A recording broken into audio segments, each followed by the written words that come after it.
اس صورت کے بہت سارے فضائل بھی ہیں۔ رسول اللہ صلی اللہ علیہ وسلم نے ارشاد فرمایا کہ قل هو اللہ احد ثلث القرآن، آپ صلی اللہ علیہ وسلم نے فرمایا کہ یہ صورت 1/3 قرآن ہے۔ حضرت قتادہ ابن نعمان رضی اللہ تعالیٰ عنہ سے روایت ہے کہ ایک شخص رات کو قل هو اللہ احد کی بہت کثرت سے تلاوت کرتے تھے جادو سے بچنے کے لیے۔ تو رسول اللہ صلی اللہ علیہ وسلم کو بتایا گیا ان کے بارے میں، جس نے بتایا وہ سورہ یعنی قل هو اللہ احد کی اہمیت کو کم سمجھ رہے تھے، وہ سمجھ رہے تھے کہ یہ صرف سورہ اخلاص پڑھتے ہیں اور کوئی صورت نہیں پڑھتے۔ تو جب نبی صلی اللہ علیہ وسلم کو بتایا گیا تو آپ صلی اللہ علیہ وسلم نے فرمایا انہا لتعدل ثلث القرآن، یہ 1/3 قرآن کے برابر ہے، یعنی یہ صورت معمولی نہیں ہے، ہلکی نہیں ہے۔ یہ صحیح بخاری میں یہ روایت مذکور ہے۔ اور حضرت ابو سعید خدری رضی اللہ تعالیٰ عنہ سے ایک روایت ہے، وہ اس میں ہے کہ ایک شخص رات کو صرف سورہ اخلاص کی تلاوت کیا کرتے تھے نماز میں، تو ان کی شکایت لگائی گئی نبی صلی اللہ علیہ وسلم سے۔ شکایت لگانے والے نے یعنی شکایت لگانے والے کا مقصد شکایت نہیں تھا، ایک علمی بات پر مطلع ہونا مقصد تھا۔ تو انہوں نے نبی صلی اللہ علیہ وسلم کو بتایا کہ یہ صرف سورہ اخلاص پڑھتے ہیں، یعنی وہ بھی سمجھ رہے تھے کہ یہ تو ایک چھوٹی سی صورت ہے اور بھی قرآن پڑھنا چاہیے۔ تو آپ صلی اللہ علیہ وسلم نے اس موقع پر بھی فرمایا کہ انہا لتعدل ثلث القرآن، فرمایا کہ یہ صورت 1/3 قرآن کے برابر ہے، یعنی یہ صورت معمولی صورت نہیں ہے۔ طرح حضرت عائشہ رضی اللہ تعالیٰ عنہ سے روایت ہے کہ آپ صلی اللہ علیہ وسلم جب بستر کی طرف جاتے تو آپ صلی اللہ علیہ وسلم قل هو اللہ احد، قل اعوذ برب الفلق، قل اعوذ برب الناس، یہ تینوں صورتیں پڑھ کے اپنے ہاتھ پہ پھونک مارتے اور اپنا ہاتھ پورے جسم پہ پھیر لیتے۔ یہ اہتمام آپ صلی اللہ علیہ وسلم نے اس وقت فرمایا جب آپ صلی اللہ علیہ وسلم پر جادو ہوا، اس کے بعد آپ صلی اللہ علیہ وسلم کا ہمیشہ یہ معمول رہا ہے۔ یہ بھی صحیح بخاری کی روایت ہے۔ صحیح بخاری کی ایک اور روایت میں ہے کہ حضرت عائشہ رضی اللہ تعالیٰ عنہ فرماتی ہیں کہ ایک مرتبہ رسول اللہ صلی اللہ علیہ وسلم نے جہاد کے لیے ایک لشکر بھیجا، تو اس میں جو امام تھے وہ سورہ اخلاص کی بہت زیادہ تلاوت کیا کرتے تھے نماز میں۔ صحابہ کرام کا جب یہ لشکر واپس لوٹا ہے تو آپ صلی اللہ علیہ وسلم کو بتایا گیا کہ یہ سورہ اخلاص بہت زیادہ پڑھتے تھے نماز میں۔ تو آپ صلی اللہ علیہ وسلم نے ان سے پوچھا کہ تم یہ کام کیوں کرتے تھے، سورہ اخلاص تم اتنی زیادہ کیوں پڑھتے تھے؟ تو ان صحابی نے فرمایا کہ اس میں رحمان کے اوصاف بیان کیے ہیں، اللہ کی حمد و ثنا ہے، اور اس وجہ سے مجھے اس سورت سے محبت ہے، یعنی محبت ہے جس کی وجہ سے میرا دل چاہتا ہے میں اس کی بار بار تلاوت کروں۔ تو آپ صلی اللہ علیہ وسلم نے فرمایا کہ صحابہ سے فرمایا کہ ان کو خبر دے دو کہ اللہ بھی تم سے محبت کرتے ہیں۔ یہ بھی ایک صورت کی ایک بہت بڑی فضیلت ثابت ہوتی ہے۔ اور عبد الرحمن ابن ابزہ رضی اللہ تعالیٰ عنہ سے روایت ہے کہ رسول اللہ صلی اللہ علیہ وسلم وتر کی نماز میں پہلی رکعت میں سبح اسم ربک الاعلیٰ، دوسری میں قل یا ایھا الکافرون، اور تیسری رکعت میں سورہ اخلاص کی تلاوت کیا کرتے تھے۔ تو وتر میں تیسری رکعت میں سورہ اخلاص کا پڑھنا یہ فضیلت کی چیز ہے۔ حضرت عقبہ ابن عامر رضی اللہ تعالیٰ عنہ سے روایت ہے کہ میں ایک مرتبہ رسول اللہ صلی اللہ علیہ وسلم سے ملا تو آپ صلی اللہ علیہ وسلم نے فرمایا کہ کیا میں تمہیں ایسی صورت کی خبر نہ دوں کہ نہ وہ صورت اللہ نے تورات میں نازل کی، نہ ایسی صورت اللہ نے انجیل میں، اور نہ ہی ایسی صورت اللہ نے کسی اور مقام پہ قرآن مجید میں نازل کی؟ میں نے عرض کیا ضرور یا رسول اللہ۔ تو آپ صلی اللہ علیہ وسلم نے فرمایا وہ صورتیں قل هو اللہ احد، قل اعوذ برب الفلق اور قل اعوذ برب الناس ہیں۔ اور آپ صلی اللہ علیہ وسلم نے اسے فرمایا کہ کوئی بھی رات ایسی نہیں ہونی چاہیے جو ان صورتوں کی تلاوت کے بغیر گزر جائے، یعنی ہر رات میں یہ تینوں صورتوں کی تلاوت لازمی کیا کرو۔ تو عقبہ ابن عامر رضی اللہ تعالیٰ عنہ فرماتے ہیں پھر پوری زندگی مجھ سے کبھی بھی ان تینوں صورتوں کی تلاوت رات میں نہیں چھوٹی اور کبھی بھی ناغہ نہیں ہوا۔ اور حضرت ابو ہریرہ رضی اللہ تعالیٰ عنہ سے ایک اور روایت ہے کہ رسول اللہ صلی اللہ علیہ وسلم نے کسی شخص کو قل هو اللہ احد کی تلاوت کرتے ہوئے دیکھا تو آپ صلی اللہ علیہ وسلم نے فرمایا کہ واجب ہو گئی۔ صحابہ نے پوچھا یا رسول اللہ کیا چیز واجب ہو گئی؟ آپ نے فرمایا کہ اس کی تلاوت کرنے والے کے لیے جنت واجب ہو گئی۔ یہ تو اس صورت کے کچھ فضائل تھے جو میں نے آپ کے سامنے بیان کیے۔ اس صورت میں ہمیں اسباق کیا ملتے ہیں؟ پہلی تو سبق ہمیں توحید کا ملتا ہے کہ اسلام توحید کے بغیر کامل نہیں ہے، بلکہ اسلام مقبول ہی نہیں ہے۔ آج بہت سارے لوگ اللہ تعالیٰ کو معبود تو کہتے ہیں مگر اللہ کے سوا مشکل کشا، حاضر ناظر اور مختار کل ایسے ایسے الفاظ ایجاد کیے ہوئے ہیں جو غیر اللہ پر بھی اس کا اطلاق کرتے ہیں۔ بعض لوگ قبر پرستی کا شکار ہیں، بعض لوگ رسول اللہ صلی اللہ علیہ وسلم کو عالم الغیب کہتے ہیں، حاضر ناظر کہتے ہیں، جبکہ ہمیں اس صورت میں کیا سبق مل رہا ہے کہ اللہ یکتا ہے، اس جیسا کوئی بھی نہیں ہے۔ تو اللہ اگر مشکل کشا ہے، حاجت روا ہے، تو پھر اگر ہم مخلوق کو بھی مشکل کشا اور حاجت روا کہہ دیں تو اس کا مطلب یہ ہوا کہ مخلوق بھی اللہ جیسی ہے۔ اس لیے کہ جو معبود ہے اس کی دو بنیادی صفات ہیں، علم اور قدرت۔ معبود میں دو چیزوں کا ہونا ضروری ہے، یعنی آپ جس کی عبادت کرتے ہیں اس میں دو صفات کا اعلیٰ وجہ الکمال ہونا ضروری ہے۔ ایک یہ کہ اس کی قدرت کامل ہو، وہ جو چاہے کر سکتا ہو، اور اسے اس کا علم کامل ہو۔ جیسے کہ قرآن مجید میں آتے ہیں اللہ الذی خلق السبع سماوات ومن الارض مثلہن یتنزل الامر بینہن لتعلموا ان اللہ علی کل شیء قدیر وان اللہ قد احاط بکل شیء علما. یعنی اس آیت کا حاصل کیا ہے کہ اللہ نے اس پوری کائنات کو اس لیے بنایا تاکہ اللہ کے بارے میں دو چیزوں کا لوگوں کو یقین آ جائے. ایک یہ کہ لتعلموا ان اللہ علی کل شیء قدیر، کہ اللہ ہر چیز پر قادر ہے، وان اللہ قد احاط بکل شیء علما، اور اللہ کے علم سے کوئی بھی چیز خارج نہیں ہے. یعنی مختار کل بھی اللہ ہے اور عالم الغیب بھی اللہ ہے. تو اگر آپ اللہ کے علاوہ کسی اور کو بھی ان صفات میں اللہ کے ساتھ شریک کر دیں، چاہے وہ ذاتی کہہ کے کریں یا عطائی کہہ کے کریں، کسی بھی طرح سے کر دیں. یعنی بعض لوگ یہ کہتے ہیں کہ اللہ مشکل کشا ہے، لیکن اللہ نے اپنی مخلوق میں سے بعض پیغمبروں کو مشکل کشا بنا دیا ہے. اور اللہ عالم الغیب ہے، لیکن اللہ نے اپنی مخلوق میں سے بعض پیغمبروں کو عالم الغیب بنا دیا ہے. تو یہ غلط ہے. اسی کی قرآن جگہ جگہ نفی کر رہا ہے کہ علم غیب میں اور قدرت میں اللہ جیسا کوئی بھی نہیں ہے. اس لیے اس سورت سے ہمیں یہ سبق ملتا ہے. دوسرا ہمیں سبق ملتا ہے کہ لم یلد ولم یولد، کہ اللہ کے بارے میں یہ عقیدہ رکھنا کہ اس نے جنا ہے، جیسے کہ عیسائی کہتے ہیں حضرت عیسیٰ علیہ السلام اللہ کے معاذ اللہ بیٹے ہیں. تو اللہ نے کسی کو نہ تو بیٹا بنایا اور نہ اللہ نے جنا. بعض عیسائی کہتے ہیں کہ اللہ نے حضرت عیسیٰ کو جنا ہے معاذ اللہ، لیکن عیسائیوں میں جو جمہور ہیں وہ یہ کہتے ہیں کہ اللہ نے جنا تو نہیں ہے، لیکن اللہ نے ان کو اپنا بیٹا بنا لیا، یعنی بیٹے جیسے ہیں.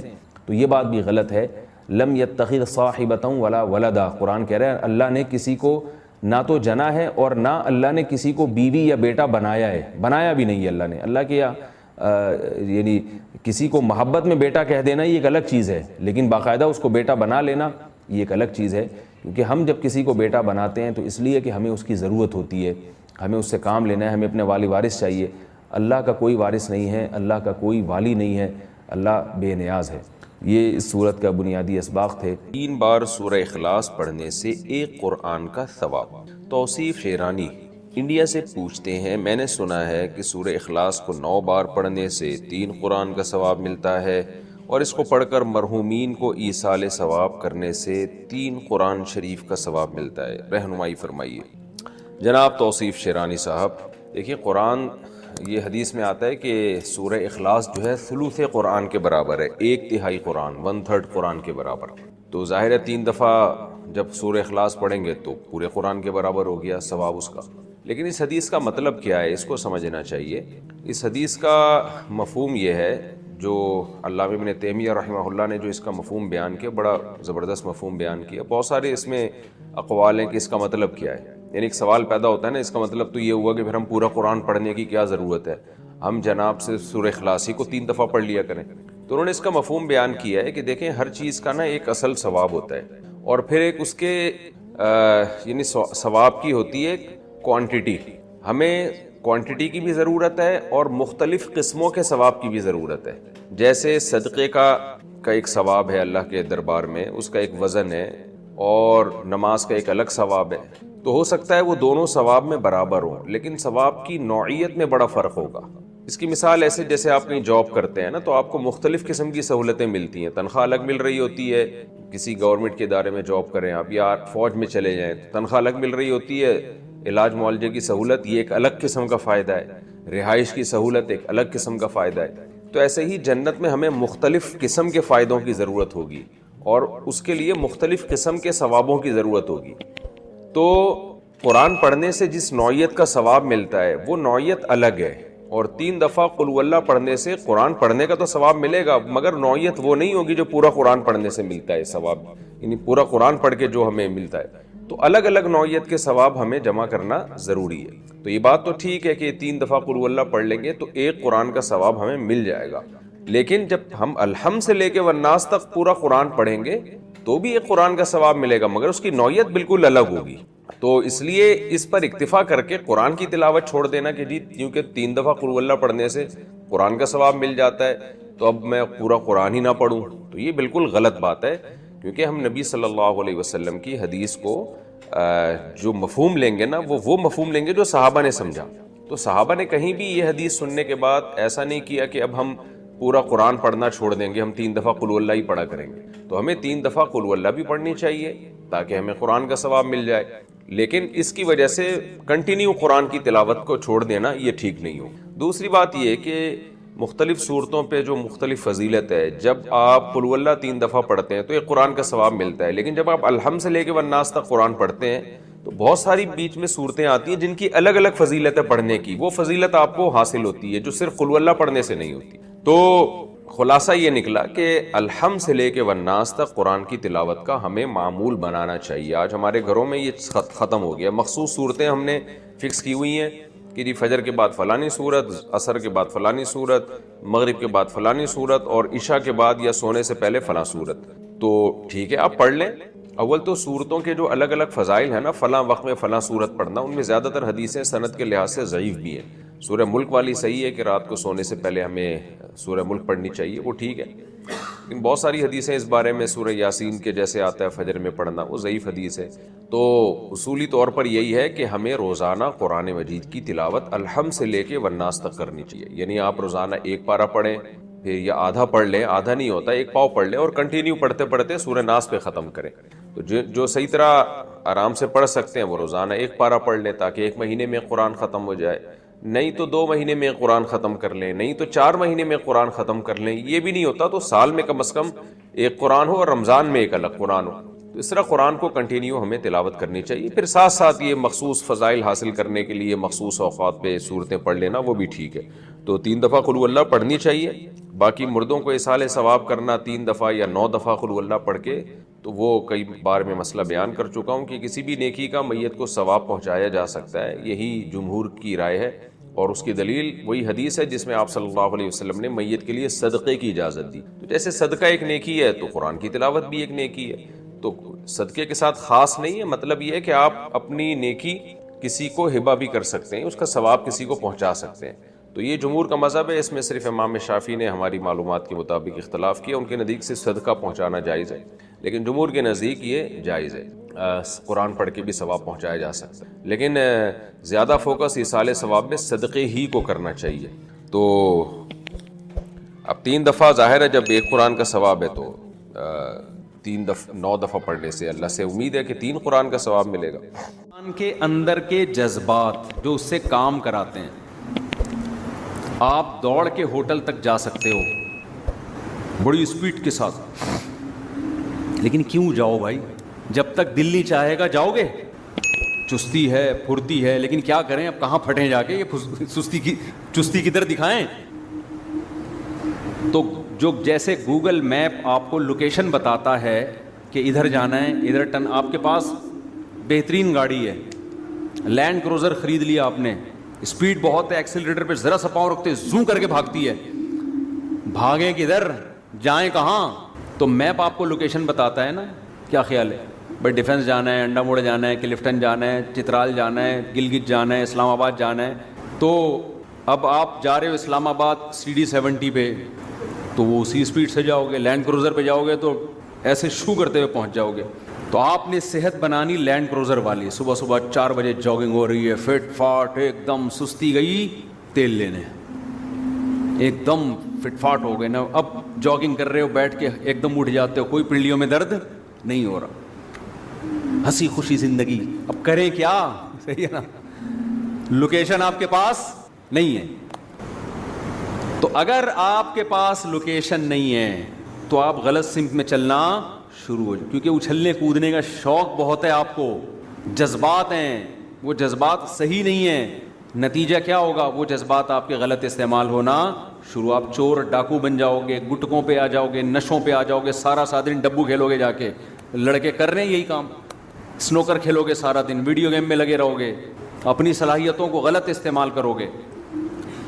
اسلام نے جو بیلنس کیا ہے نا، وہ کیا کیا ہے؟ ان جذبات کو آپ کے کنٹرول کیا ہے، کہ یہ جو آپ کی ڈیزائرز ہیں، آپ کے جذبات ہیں، یہ بھی بتا دیا کہ صحیح جذبہ کیا ہے، غلط جذبہ کیا ہے، اور یہ بھی بتا دیا صحیح جذبہ کتنا ہونا چاہیے، اس کی کوانٹٹی کتنی ہونی چاہیے، وہ بھی حد سے تجاوز نہ کرے۔ غیرت ایک اچھی چیز ہے نا، کیا خیال ہے؟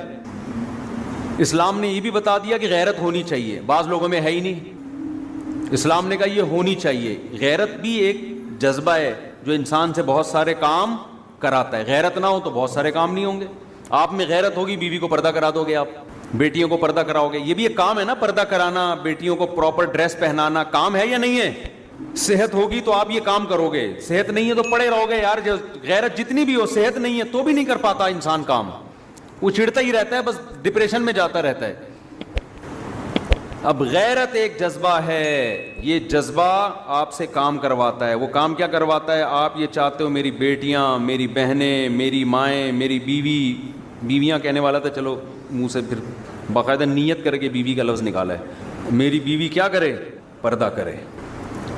اگر یہ غیرت مارکیٹ سے ہو گئی شارٹ, تو جتنی اچھی صحت ہو, جتنا جذبہ ہو, پردہ نہیں کراؤ گے آپ. اپنی بچی کو ڈانسر بنانے کی فکر میں لگ جاؤ گے آپ. تو یہ جذبہ جو غیرت ہے, اسلام نے یہ بھی بتایا کہ یہ ہونی چاہیے. غیرت لیس آدمی اللہ کو پسند نہیں. حدیث میں آتا ہے تخلقوا باخلاق اللہ, اللہ کے اخلاق اپنے اندر پیدا کرو, یعنی جو اللہ کی صفات ہے نا وہ اپنے اندر پیدا کرو. اللہ میں استغنا ہے, تو اللہ چاہتے ہیں مخلوق میں بھی کیا ہو؟ مخلوق سے استغنا. استغنا کا مطلب مخلوق کے سامنے ہاتھ نہ پھیلائے. ہاں اللہ سے استغنا نہ ہو, مخلوق کے حق میں کیا ہو؟ استغنا. اللہ چاہتے ہیں میرے در پہ جھکو, مخلوق کے سامنے اپنی زبان ٹیڑھی مت کرو. اللہ کو اوپر والا ہاتھ نیچے والے ہاتھ سے پسند ہے. اللہ کا ہاتھ نیچے والا ہے اوپر والا ہے؟ اللہ کا اوپر والا ہاتھ ہے. اللہ کے دونوں ہاتھ قرآن میں آتا ہے کھلے ہوئے ہیں. یداہ مبسوطتان, اللہ کے دونوں ہاتھ کیا ہیں؟ کھلے ہوئے ہیں, بند نہیں ہیں. ولا تجعل یدک مغلولۃ فی عنقک لا تجعل یدک مغلولۃ الی عنقک. اپنے ہاتھوں کو گردن سے مت باندھو, یعنی کنجوسی سے کنایا ہے. کنجوس آدمی ہاتھ ایسے کر کے رکھتا ہے, کوئی پیسے نہ مانگ لے مجھ سے, ایسے بند کر کے رکھتا ہے, بتاتا ہی نہیں ہے. جب اس کے پاس جاؤ اتنا اللہ نے دیا ہوگا لیکن رو رہا ہوگا غربت اور مہنگائی سے. پیسہ ہوگا لیکن جب آپ جاؤ گے نا آپ کا دل چاہے گا میں اس کو پیسے دے کے آ جاؤں, بیچارے کو مجھ سے لے لیں. وہ 50-50 آتا تھا نا پہلے زمانے میں, اس میں ایک چور دکھایا تھا. اب وہ بچپن میں کہیں ہم نے کچھ چیزیں دیکھی بھی تھیں, اب وہ لوگ واٹس ایپ پہ کلپ بھیج دیتے ہیں تو وہ پرانی یادیں تازہ ہو جاتی ہیں. اس میں دکھایا ایک چور کسی کے گھر گیا, پورا گھر چھان مارا, کچھ بھی نہیں ملا. مالک مکان کو جگایا, 50 روپے پکڑائے اس کو, سمجھ رہے, اس کو بولا یار یہ 50 روپے کام آئیں گے, نکل گیا. تو چوروں میں بھی تھوڑی سی غیرت بعض دفعہ ہوتی ہے کہ یار یہ تو خود مستحق ہے بیچارہ. ہر چیز پہلے نا اچھی طرح چیک کی, کچھ بھی نہیں ملا اس کو. مالک مکان کو جگایا, مالک مکان ڈر گیا, اس کو بولا بھائی یہ ذرا کھا لینا اس سے کچھ. تو خیر ایک پرانا واقعہ ہمارے, چلو یار واقعات بہت ہو جاتے ہیں, ٹاپک رہ جائے گا. تو اسلام نے کیا کیا؟ اسلام نے کہا کہ یہ غیرت ہونی چاہیے. پہلی بات تو یہ اعتدال کا تقاضا یہ نہیں ہے کہ غیرت نہ ہو, اعتدال کا تقاضا کیا ہو؟ غیرت ہو, لیکن اس غیرت میں اعتدال پیدا کیا, نہ حد سے کم ہو نہ حد سے زیادہ. ہمارے معاشرے میں کچھ لوگ غیرت لیس ہیں. بچی کیا پہن رہی ہے, موبائل میں کس سے باتیں کر رہی ہے, بیگم کہاں جا رہی ہے, کہاں سے آ رہی ہے, کوئی ان کو اس سے گھر کی کوئی فکر ہوتی نہیں. ان کا وہی حال ہے جو میں لطیفہ اکثر سناتا رہتا ہوں کہ بچے نے پوچھا نا ابا سے, ابا نے بچے سے پوچھا بیٹا علامہ اقبال کا پتہ ہے کون ہے؟ کہہ رہے نہیں پتہ ابا. لیاقت علی خان کا پتہ ہے؟ کہہ رہے نہیں پتہ. کہہ رہے کم بخت اسکول جاؤ تو پتہ چلے نا. تو بیٹے نے ابا سے پوچھا ابا پتہ ہے وسیم کون ہے؟ نہیں بیٹا. ستار کا پتہ ہے؟ نہیں بیٹا. ابا گھر میں رہو تو پتہ چلے نا. تو یہ غیرت لیس لوگ ہیں, پتہ ہی نہیں گھر میں کون کون آ رہا ہے کون جا رہا ہے گھر سے. اور غیرت جب اعتدال سے بڑھ جائے تو اسلام اس کی بھی آپ کو اجازت نہیں. بعض قومیں ایسی ہیں وہ اپنے غیرت مند ہونے پر فخر کرتی ہیں. ان کے غیرت کا مطلب کیا ہے؟ بیٹی نے کہیں ذرا سی کسی غیر مرد کو آنکھ اٹھا کے دیکھا, شبہے کی بنیاد پہ بیٹی کو جان سے مار دیا. بیوی کے نمبر پہ اننون نمبر سے کال آ گئی, اس نے فون اٹھا لیا, بعد میں بیگم کو موبائل چیک کیا, یہ تیرا کون ہے, تفتیش کی, یہ تو مرد ہے. غیرت میں بیگم کو قتل کر دیا. ایسے میرے پاس جو لوگ خود آ کے بتا رہے ہوتے ہیں. ایک آدمی کی بیوی گھر سے بھاگ گئی, لڑائی ہوئی نا, بہت ساس کا ظلم ہو رہا تھا, بھاگ گئی گھر سے. اب بیچاری اکیلی عورت کہاں جائے, تو در بدر کی ٹھوکریں کھاتی رہی, ساس کا ظلم ہو رہا تھا اس کے اوپر بہت زیادہ. واپس آ گئی اگلے دن, اس بیس پہ اس کو قتل کیا گیا ہے کہ تو ایک رات گھر سے غائب رہی ہے, تو اس کے مطلب تو کیا ہے, بد کردار ہے. آپ کے پاس کیا ثبوت ہے اس نے زنا کیا ہے؟ اول تو زنا بھی کیا ہو تو اس کے بھی شریعت نے اس کا ایک پروسیس رکھا ہے نا. گواہ ہو، اقرار ہو، پھر اس پہ آگے سزائیں ہیں. جس کی لاٹھی اس کی بھینس، جس کو اپنی ٹھڑک جس طرح سے پوری کرنی ہوتی ہے وہ اپنی ٹھڑک اس طرح سے پوری کر لیتا ہے. ذرا ذرا سی بات پہ قتل کر دینا، ذرا ذرا سے شبہے پہ قتل کر دینا. ایک صاحب نے بتایا کہ ان کے جاننے والوں میں ایک لڑکی کا کہیں افیئر چلا کسی بندے کے ساتھ، مرد کے ساتھ. کنواری لڑکی تھی، شادی کرنا چاہتی تھی. بھائیوں کو پتہ چل گیا، حالانکہ کوئی فزیکل ریلیشن نہیں ہے، صرف یہ پتہ چلا اس کا افیئر چل رہا ہے، اور اس بیس پہ دونوں کو گولی مار دی. میں نے ان سے کہا، جب میرے پاس اس طرح کے واقعات آتے ہیں نا، میں نے کہا کیا آپ نے اپنے گھر میں بہن بیٹی کو اس کی اجازت دی ہے؟ وہ براہ راست تو نہیں آئے، میں نے انہیں پیغام پہنچوانے کی کوشش کی کہ کیا آپ نے اپنی بہن بیٹی کو اس کی اجازت دی ہے کہ اگر اسے کوئی پسند ہو تو وہ کسی ذریعے سے اپنے باپ اور بھائی کو بتا سکتی ہو؟ یہ پرمیشن دی ہے اس کو؟ اسلام نے دی ہے نا پرمیشن. لڑکی اگر کہیں نکاح کرنا چاہتی ہے، اس کو شریعت نے حق دیا ہے. براہ راست باپ سے بات کرتے ہوئے شرم آ رہی ہے، ماں کے ذریعے کسی ذریعے سے باپ تک اپنی بات پہنچا دے. اور باپ کی ذمہ داری ہے کہ اس لڑکے میں اگر کوئی بڑی خرابی نہیں ہے، کوئی چرسی ہیروئنچی ٹائپ کا آدمی نہیں ہے، تو بیٹی کی اس خواہش کو کیا کرے؟ پورا کرے. باپ اگر اتنا بڑا ظرف ہے، اس کے بعد بھی بیٹی گھر سے بھاگتی ہے، قتل تو پھر بھی نہیں بنتا، لیکن سمجھ میں آتا ہے غصے کا اظہار کرنا. جن گھروں میں بیٹیوں کے گلے گھونٹے ہوئے ہیں آپ نے، اس کو یہ رائٹ ہی نہیں دے رہے کہ وہ اپنی مرضی سے کہیں اپنی رضا کا اظہار کر سکتی ہے، اور اس کو آپ غیرت کا مسئلہ بناتے ہو، اور پھر وہ گھر سے بھاگتی ہے تو آپ اس کو قتل کر دیتے ہو. تو یہ وہ والی غیرت نہیں ہے جو اسلام نے بتائی ہے، یہ آپ کی اپنی غیرت ہے جس پہ آپ کو قیامت کے دن سزا ملے گی. سمجھ میں نہیں آ رہی میرا خیال ہے بات؟ بیٹی کہیں اگر یہ تذکرہ کر دے، یا بہن تذکرہ کر دے بھائی سے یا باپ سے، کسی ذریعے سے کر دے کہ بھئی میں فلاں جگہ نکاح کرنا چاہتی ہوں، اور باپ کو ایک دم جوش آ گیا نا، رگیں پھولنا شروع ہو گئی غیرت میں، اس کا مطلب یہ پرلے درجے کا بے غیرت ہے. یہ غیرت کے نام پہ لوگوں کو کیا کر رہا ہے؟ اپنے آپ کو بھی الو بنا رہا ہے اور لوگوں کو بھی الو بنا رہا ہے. تم غیرت میں پیغمبر صلی اللہ علیہ وسلم سے آگے نکلنے کی کوشش کر رہے ہو. بھائی نبی سے بڑا کون غیرت مند ہو سکتا ہے؟ ایک طرف گھروں میں اتنی آزادی ہے کہ بیٹی پرس اٹھا کے بوائے فرینڈ کے ساتھ گھوم رہی ہے، باپ خود کہہ رہے ہیں، ماں باپ خود کہہ رہے ہیں وہ منگیتر ہے تمہارا، اس شادیوں میں اس کے ساتھ جا کے بیٹھو. او بھائی وہ ابھی منگیتر ہے، وہ اس کے میاں تھوڑی ہے، ہو سکتا ہے بعد میں شادی سے انکار کر دے. اور ایک طرف غیرت کا پارا یہاں تک چڑھا ہوا ہے کہ وہ کہیں نکاح کرنا چاہتی ہے تو اس کو یہ اتھارٹی نہیں ہے کہ وہ اپنے گھر میں بتا دے کہ میں فلاں جگہ نکاح کرنا چاہتی ہوں. اس پہ ماں باپ کو ایک دم کیا آ جاتی ہے؟ غیرت. نبی صلی اللہ علیہ وسلم نے فرمایا تم میں یعنی انسانوں میں سب سے زیادہ غیرت مند میں ہوں، اور مجھ سے بھی زیادہ غیرت مند اللہ ہے. اللہ کے بعد سب سے زیادہ غیرت کس میں ہے؟ نبی صلی اللہ علیہ وسلم میں. ہمارے نبی کی مجلس میں ایسا ہوا ہے کہ عورت نے نکاح کی پیشکش کی، نبی نے اس کو غیرت کا مسئلہ نہیں بنایا. عثمان ابن مظعون رضی اللہ تعالیٰ عنہ کا مشہور واقعہ ہے کہ ایک نوعمر لڑکی تھی، نوعمر کم عمر بچی تھی، اس کا نکاح حضرت مغیرہ ابن شعبہ رضی اللہ تعالیٰ عنہ سے لڑکی کے ولی نے کیا. حضرت مغیرہ ابن شعبہ بہت مالدار تھے، لڑکی پسند کر رہی تھی غریب صحابی کو. نبی صلی اللہ علیہ وسلم کو جب پتا چلا کہ لڑکی اس غریب سے نکاح کرنا چاہتی ہے، مالدار سے نکاح نہیں کرنا چاہتی، آپ نے حضرت مغیرہ بن شعبہ والا نکاح ختم کرایا اور اس لڑکی کا وہاں نکاح کیا جہاں وہ نکاح کرنا چاہتی ہے. نبی نے یہ تو نہیں کہا غیرت مدینہ میں یہ کام ہو رہا ہے کہ اتنی کم عمر لڑکی خود کہہ رہی ہے کہ میں نے وہاں نکاح کرنا ہے. ہمارا معاشرہ اعتدال پر بالکل بھی نہیں. بے غیرتی کا لیول دیکھو ماشاءاللہ، گھر سے صوفہ ہی نکال دیتے ہیں بے غیرتی. غیرت میں جب وہ سنا ہے نا، سناتا رہتا ہوں میں اکثر، ایسے ایسے بے غیرت ہیں کہ ایک اپنی بیٹی کو کہیں دیکھ لیا کہیں پارک میں کسی کے ساتھ تو غصہ آ گیا نا، بولا اس دفعہ چھوڑ دیا اگلی دفعہ دیکھوں گا میں. غصہ آ گیا بھائی غیرت.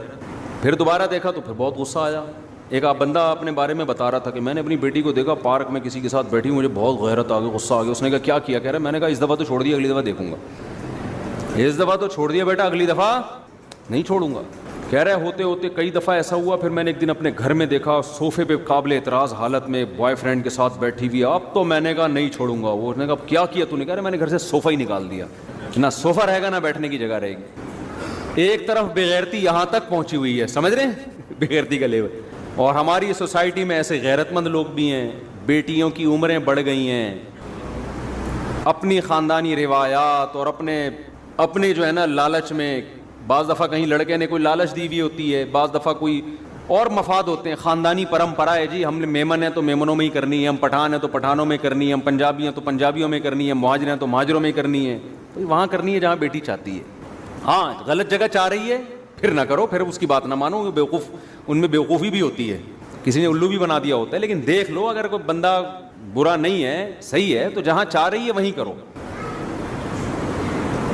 جو گھروں سے لڑکیوں کے بھاگنے کے واقعات ہوتے ہیں میں اس کو کبھی بھی پروموٹ نہیں کرتا، لیکن اس میں میرے پاس جتنے کیس آئے ہیں نا گھروں سے بھاگنے کے، اس میں بیٹی کی غلطی تو ہے لیکن ماں باپ کی بھی غلطی ہے. انہوں نے بچی کو یہ باور ہی نہیں کرایا ہوتا کہ بیٹا ہمیں بتا دینا، ہم تمہاری چاہت کا خیال. انہوں نے گلا گھوٹا ہوا ہوتا ہے.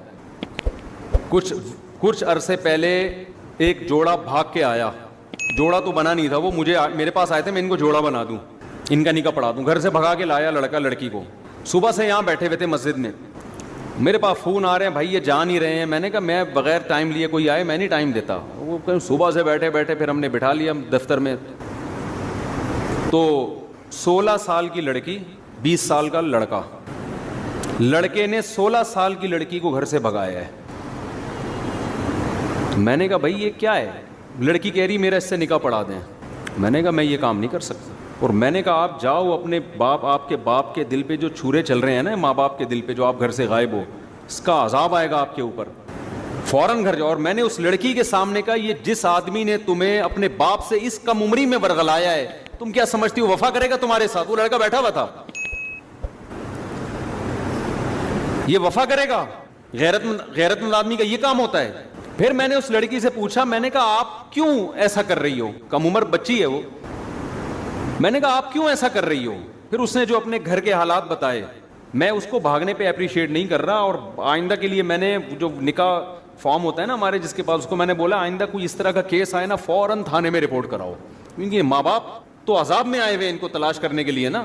یہ تو خود تو نمبر دے نہیں رہے اپنے ماں باپ کا، اپنے والد کا. ہماری تو خواہش یہ تھی کہ ان سے نمبر لے کے ماں باپ کو فون کریں بھائی تمہاری بیٹی یہاں بیٹھی ہوئی اس کو لے کے جاؤ. ان پہ ہوشیار ہوتے ہیں نا، ڈیڑھ ہوشیار، وہ تھوڑی اپنے کوئی ایسا کوئی سیف سائڈ تو یہ لوگ بھی رکھتے ہیں. لیکن جب حالات سامنے آتے ہیں تو مسئلہ کیا ہوتا ہے؟ ماں باپ نے یہ کہا ہوا ہے جب تک تمہاری عمر 26 سال نہیں ہو جائے گی ہم تمہاری شادی نہیں کریں گے. پہلے یہ کرو، پھر تم نے BA کرنا ہے، پھر تم نے MA کرنا ہے، پھر تم نے PhD کرنا ہے. اس کے ماں باپ، اس نے جو لڑکی نے بتایا، کہہ رہی مجھے اگر یہ بھی کہہ دیتے نا کہ 2 سال بعد کر دیں گے، 3 سال بعد کر دیں گے، میں صبر کر لیتی.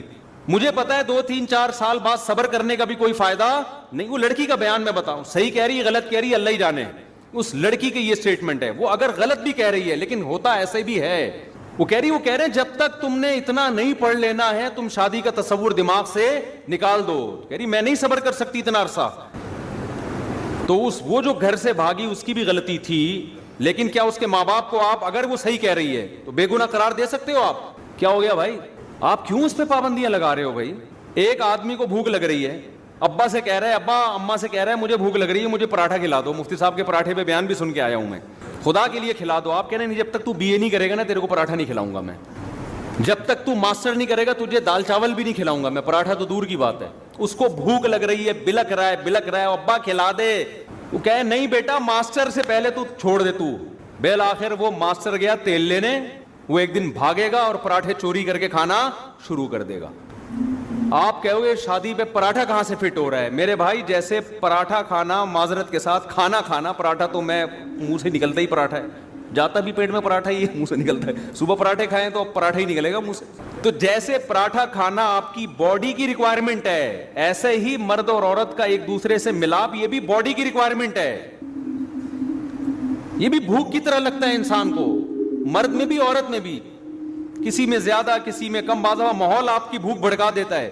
تو میں بھاگنے والی بچیوں کو کبھی اپریشیٹ نہیں کرتا، لیکن ان کے ماں باپ بھی اس کے برابر کے ذمہ دار ہیں، جنہوں نے ایسے واقعات تم پتہ نہیں کب سے سنتے آ رہے ہیں. 20 سال پہلے کراچی کا واقعہ ہے. وہ دو بہنیں تھیں. ابا نے کہا ہوا تھا جب تک ماسٹر نہیں ہو جاتا شادی نہیں کروں گا. ایک دن بیٹھے ہوئے تھے, ہم نے کہا کیا ہوا؟ کہہ رہے ہیں پتہ نہیں کہاں ہیں. 3 دن ہو گئے, بچیاں مارکیٹ سے کیا ہیں شارٹ. میں نے کہا بھاگیں گے نہیں, آ جائیں گے انشاءاللہ. جب 2-4 بچے ہوں گے انشاءاللہ آپ ہی کے پاس آنا ہے انہوں نے. تو بھائی آپ بھی تو کچھ غیرت, یہ تو بغیرتی ہے.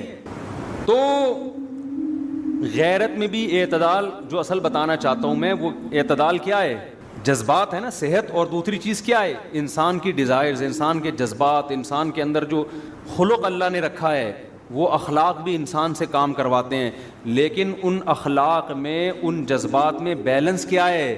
ضروری. اگر وہ کنٹرول سے باہر ہو گئے تو الٹے کام زیادہ کروائیں گے, سیدھے کم کروائیں گے.